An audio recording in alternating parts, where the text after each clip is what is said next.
ہر معاملے میں دو عورتوں کی شہادت ایک مرد کے برابر، یہ ہو گیا تو آدھے رہ گئی نا، تو اس کا ووٹ بھی آدھا۔ یہ اگر قتل ہو جائے تو اس کے خون بہا قیمت جو ہے خون کی وہ بھی مرد سے آدھی، اور وہ کہ وہاں لکھا ہوا ہے کہ 2 مردوں کے مقابلے میں، ایک مرد کے مقابلے میں 2 عورتیں۔ کہا یہ گیا ہے وہاں کے، صرف یاد رکھیے سارے قرآن میں شہادت یا گواہی کے متعلق متعدد مقامات میں آیات آئی ہیں۔ پہلی چیز تو یہ یاد رکھیے کہ کسی میں یہ نہیں کہا گیا کہ گواہ عورت نہیں ہو سکتی، صرف مرد ہو سکتا ہے، کسی آیت میں قرآن کی۔ یہاں آپ کے ہاں جو نئے قوانین نافذ ہوئے ہیں اب تک، وہ زنا، سرقہ، قذف وغیرہ کے متعلق آرڈیننس جو 79 میں ایشو ہوئے تھے اسلامی، جن کو کہا جاتا ہے، اس میں عورت خارج ہی کر دی گئی ہے گواہی کے لیے۔ شرط اس میں رکھی ہوئی ہے کہ وہ میل ہوں گے، وہ مرد ہی ہو سکتے ہیں گواہ، عورت ہو ہی نہیں سکتی۔ یعنی کسی ماں کے سامنے کسی نے اس کے بیٹے کو آ کے ذبح کر دیا، قتل کر دیا، تو یہ ماں گواہ نہیں بن سکتی اپنی بیٹے کی اس موت کے۔ کیوں نہیں بن سکتی کہ جی یہ عورت ہے؟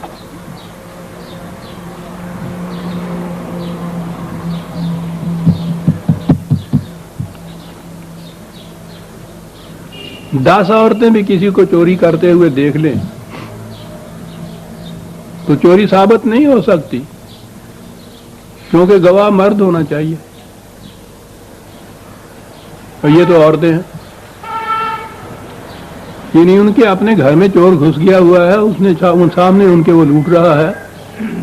عام طور پہ تو اب جو آج کل ہو رہا ہے وہ رسیوں سے ان کو باندھ ہی دیتے ہیں آ کر، اور وہ دیکھ رہے ہیں بٹ بٹ تک دیا نے، یعنی وہ تو ٹھیک ہے رسی سے باندھا ہوا، مرد ہو عورت بے بس ہوتا ہے، لیکن اگلی بات یہ ہے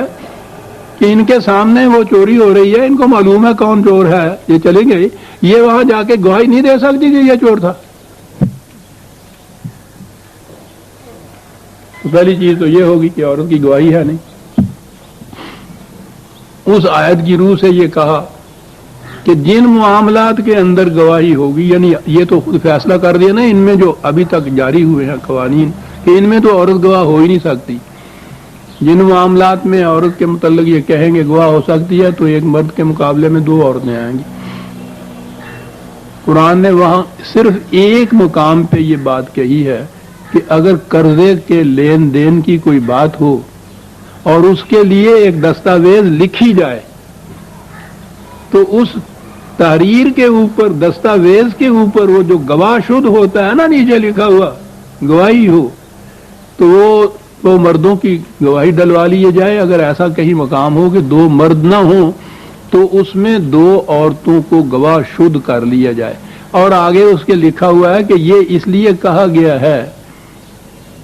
کہ گواہی کی ضرورت پڑ جائے اگر ان میں سے، تو گواہ تو ایک ہی عورت ہوگی،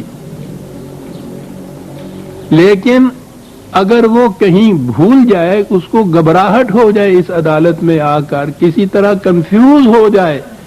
تو وہ اس کے ساتھ اس کی بہن جو ہے وہ صرف اس کو بتا دے کہ بات بہن یوں نہیں یوں ہوئی تھی، تمہیں غلطی لگ گئی۔ یہ اس بہن کو، گواہ کو بتائے گی، عدالت کو نہیں۔ ایسا موقع آئے یا نہ آئے یہ نہیں قرآن نے کہا کہ جس نے ایک نے گواہی دے دی ہے تو اس کے بعد پھر یہ دوسری جو کھڑی ہے عورت، اس کی بھی گواہی لی جائے گی، بالکل نہیں۔ گواہی ایک ہی کی ہے۔ اب سوال پیدا ہوا کہ اس کی ضرورت اس مقام پہ یہ کہنے کی کیا آئی کہ اگر وہ کہیں اس کو کوئی گواہی کہیں کنفیوز ہو جائے، گھبراہٹ ہو جائے، بھول بھی جا سکتی ہے، تزلو ہے وہاں لفظ جو ہے قرآن میں، جس کے معنی کنفیوز ہو جانا ہوتا ہے، گھبراہٹ ہوتی ہے۔ کہا یہ کیوں ضرورت پیش آئی، اور خود ہی بتا دیا کہ تم نے اس کی حالت یہ بنا رکھی ہے 43/18 43/18، یہ وجہ ہے اس کی۔ اوا من ینشأ فی الحلیۃ وہو فی الخصام غیر مبین، تم نے ان کو زیورات پہنا کے گڑیا بنا کے گھر میں باندھ رکھ کر، حالت اس بیچاری کی یہ کر رکھی ہے کہ گھر میں اس کا اپنا کوئی کیس ہو تو یہ اس کو بھی صاف طور پر بیان نہیں کر سکتی. یعنی اس حالت میں تم نے اس عورتوں کو بنا رکھا ہے. تو جو اپنا معاملہ گھر میں بھی صاف طور پر بیان نہیں کر سکتی، گڑیوں زیورات میں پلی ہوئی، کیا بات ہے، قرآن کی ایک تشبیہ دے کے بات ختم کر دی. وہ تو پھر بھی 1400 سال پہلے کی بات تھی. ہمارے ہاں کی آج پردہ نشین مستورات جو ہیں،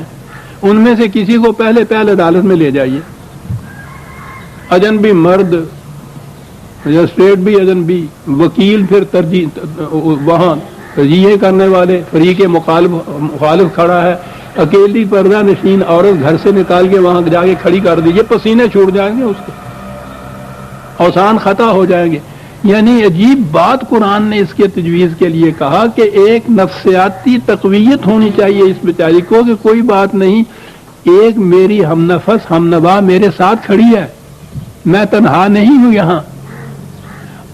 اور اس کو عدالت نے یہ رعایت دی ہے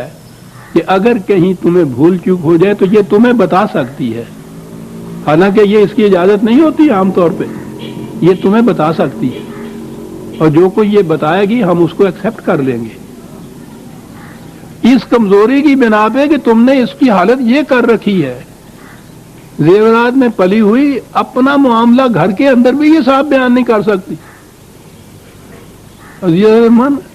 آج بھی آپ غور کریں گے تو دیکھیں گے کتنی ہمارے ہاں کے گھر کے اندر کی مستورات کا میں ذکر کر رہا ہوں جو رہنے والی ہیں، اور واقعی ان کی کیفیت یہ ہوتی ہے اپنا معاملہ گھر کے اندر بھی صاحب بیان نہیں کر سکتے. وہ سب کچھ کر کے بھی اس کے دیکھتی ہے کہ معاملہ میرے خلاف ہی جا رہا ہے، بیان نہیں کر سکتی، تو ادھر بات سوائے تھے کہ اچھا میرا صبر.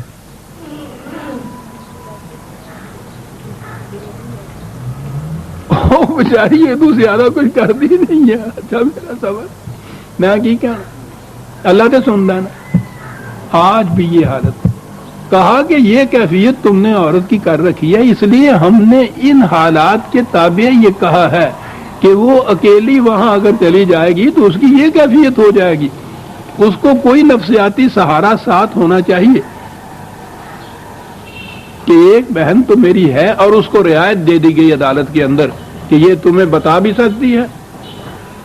اور تم اس کی تصحیح بھی کر سکتی ہو، اور ہم اس کو ایکسپٹ کر لیں گے جو اس نے کہا ہے. یہ نہیں کہا ہے کہ اس دوسرے کی شہادت دی جائے گی، لی جائے گی. دو گواہ نہیں ہیں عورتیں، پوری آیت کوئی نہیں نہ کوٹ کرتا ہے نہ بتاتا ہے، اتنا ہی بتاتا ہے کہ صاحب اس نے کہا ہے کہ اگر دو مرد نہ ملیں تو ایک مرد اور دو عورتیں، لہذا دو عورتوں کی شہادت ایک مرد کے اور دوسری کی شہادت کا ذکر نہیں قرآن کے اندر.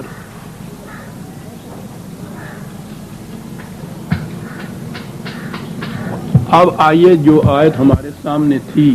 وہ تو میں پوری کر لوں. کہا یہ گیا کہ یہ تو بڑی باعزت مرفوع بلندے کے مقام کے اوپر بیٹھنے والی یہ بیگ بات ان کے ذہن میں نہیں آ سکتا تھا. وہ لونڈیاں تھیں یا ان کے ہاں کی عورتیں تھیں، وہ ایک ہی سطح تھی قریباً عورت ہونے کی حیثیت سے. جو لڑکیوں کو زندہ زمین میں دفن کر دیا کرتے تھے، اب سوچیے تو صحیح کہ عورت کا مقام ان کے یہاں کیا تھا. کہا کہ یہ ہے جو کچھ تم نے عورت کو بنا رکھا، انا انشأناہن انشاء، قرآنی معاشرے میں ان کی اس طرح سے تربیت و تعلیم ہوگی کہ یہ کچھ کا کچھ بن جائیں گی.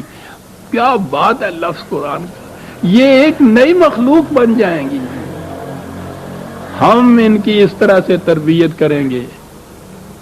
ایسی تعلیم ان کو دی جائے گی، ایسی تربیت دی جائے گی، ایسی نشو و نما کی جائے گی کہ یہ نہیں رہیں گی جو آج تمہارے سامنے ہے کہ تم نے ان کو لونڈیاں بنا کے گھروں میں رکھا ہوا ہے. یہ کچھ اور بن جائیں گی. کیا بن جائیں گی؟ فجعلناہن ابکارا، یہ ایک نئی مخلوق بن جائیں گی. کیا ہوگا اس مخلوق میں؟ عرباً، نہایت فصیح البیان ہو جائیں گی. جو آج گھر میں بھی اپنے معاملے کو خود کاز اپنے کمپلیٹ نہیں کر سکتی، یہی عروباً، یہی عرب جو اپنے آپ کو کہا کرتے تھے فصیح البیان ساری دنیا کی، کہ کوئی ہمارے مقابلے میں باقی گونگے ہیں، کہا یہ جو آج گونگی بنا کے تم نے بٹھایا ہوا ہے، انشأناہن انشاء فجعلناہن، یعنی اپنی طرف کہا ہے ہم ایسا انتظام کریں گے کہ جنتی معاشرے میں ان کی تعلیم و تربیت اس قسم کی ہو جائے گی کہ یہ کوئی اور نئی مخلوق بن جائے گی، بدلے کچھ ایسے طور سے بےطور ہو گئے۔ ہے تو غزل کا ہی مصرع ہو کہ تم تو شباب آتے ہی کچھ اور ہو گئے۔ یہ چیز ہے فجعلناہن، اب کارن کے معنی یہ۔ وقت تھوڑا ہے، میں ابھی پھر ادھر نہیں آتا کہ پھر ان کو کیسے مسخ کیا گیا اور کیا کیا معنی پہنایا گیا، کچھ اور کی اور بن جائیں گی، کیا اور کیا ہو جائے گا ان میں عرباً۔ پوچھو ان سے کہ یہ لفظ جو ہے یہ کس چیز کی تردید کے لیے ہے؟ وہ جو کہا گیا تھا کہ اپنے معاملے میں بھی، اپنے کاز کو بھی یہ پلیٹ نہیں اچھی طرح سے تیاری کر سکتی، اس کی ایسی تربیت کی جائے گی، تعلیم دی جائے گی کہ یہ مردوں کے مقابلے میں فصیح البیان ہوگی۔ اور اترابن، یہ اگلی بات جو ہے، اگر یہ مرد اور عورت کا ذکر ہے تو پھر یہ ہے کہ دونوں ہی ایک ہی مٹی سے پیدا ہوئے ہوں گے، یہ نہیں کہ یہ الگ مٹی سے پیدا ہوگی اور وہ الگ مٹی سے، ہم خیال، ہم مزاج، ہم طبیعت، ہم فکر، ہم گل جس کو کہتے ہیں محاورے میں، ایک مٹی سے پیدا ہوئے ہوں گے۔ اگر عورتوں کا یہ آپس میں ایک معاملہ ہے تو پھر اس حالت کی عورتوں میں حسد اور رشک اور رقابت یہ چیزیں تھیں، کہا یہ آپس کے اندر بالکل ہم مزاج اور ہم خیال ہوں گے۔ اس معاشرے کے اندر نہ مرد اور عورتیں مختلف مٹی کے بنے ہوئے ہوں گے، نہ عورتیں ایک دوسرے کے مقابلے میں مختلف مٹی کی بنی ہوئی ہوں گی، یہ سب ایک ہی مٹی کے بنے ہوئے ہوں گے۔ اور فصیح البیان یہ ایسی ہو جائے گی کہ اب جو آج گونگی بنا کے تم نے رکھ دیا ہوا ہے یہ نہیں رہے گی۔ لے اصحاب الیمین، یہ ہے بابرکت معاشرہ جس میں یہ کیفیت ہوگی عورت کی۔ وقت ہو گیا نہیں، ایک ہی آیت اور ہے، سلۃ من الاولین و سلۃ من الاخرین، ایک بڑی جماعت پہلوں میں سے، ایک بڑی جماعت بعد میں سے، یہ تاریخ کی بات ہے، لیکن یہ ہوگا جنتی معاشرہ، اس میں السابقون کا پہلے ذکر کیا، پھر اس کے بعد اس معاشرے کو برقرار اور قائم رکھنے والوں کا ذکر کیا، اور اس کے بعد اس کے برعکس ان کا ذکر کیا، بدبختوں کا، جو دوسروں کی محنت کے سرمایہ پر زندگی بسر کرتے ہیں، وہ کس قسم کے جہنم کے اندر ہوں گے اس معاشرے میں جب جنتی معاشرہ قائم ہوگا۔ سورہ واقعہ کی آیت 40 تک ہم آ گئے۔ ربنا تقبل منا انک انت السمیع العلیم۔ عزیزان من، وقت کے متعلق ہم، آپ کو یاد ہے موسم کے ساتھ ساتھ ہم وقت بدل دیا کرتے ہیں، اب تقاضا ہوا ہے کہ وقت بدل دیا جائے، تو اگلے جمعے کو درس 9:30 بجے کی بجائے وقت ہوتا ہے شام کو بتائیے